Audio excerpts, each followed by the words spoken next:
తెలంగాణ రైతు సోదరులకి good news. ఉత్తర తెలంగాణలో అతిపెద్ద ప్రాజెక్టుగా ఉన్నటువంటి శ్రీరామ్ సాగర్ ప్రాజెక్టుకి వరద క్రమంగా పెరుగుతూ ఉంది. ఎగువ ప్రాంతాల్లో ఇప్పటి వరకు పెద్దగా వర్షాలు లేవు.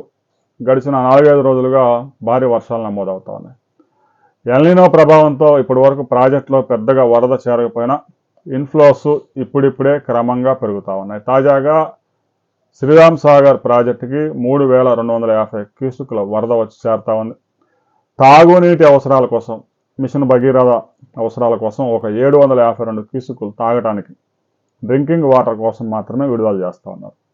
ఇక ప్రాజెక్టు పూర్తి స్థాయి మట్టం మనం చూసుకుంటే 1091 అడుగులకు గాను ప్రస్తుతం ప్రాజెక్టులో 1065 అడుగులు మాత్రమే నీరుంది. గత ఏడాది ఇదే సమయంలో కొంత ప్రాజెక్టులో మెరుగ్గా ఉంది. ఫ్లడ్ 1069 అడుగులు ఉంది గత ఏడాది. ఈ ఏడాది 1065 మాత్రమే ఉంది. మరొక వారం రోజుల్లో ఈ యొక్క ఫ్లడ్ లెవెల్ పెరిగే అవకాశం ఉంది.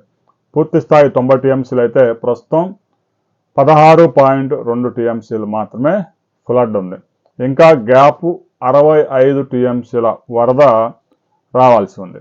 అయితే ఇటీవల కాలంలో ఎగువ ప్రాంతాల్లో కురిసిన వర్షాలతో ఇప్పుడిప్పుడే ఫ్లడ్ మొదలైంది. ఈ ఫ్లడ్ పెరిగే అవకాశం ఉంది. మహారాష్ట్రతో పాటు నిజామాబాద్ ఏదైతే శ్రీరామ్ సాగర్ ప్రాజెక్టుకు వచ్చే క్యాచ్మెంట్ ఏరియాలో కూడా పెద్ద ఎత్తున వర్షాలు నమోదవుతూ ఉన్నాయి. గోదావరికి కూడా పెద్ద ఎత్తున వరద వస్తూ ఉంది.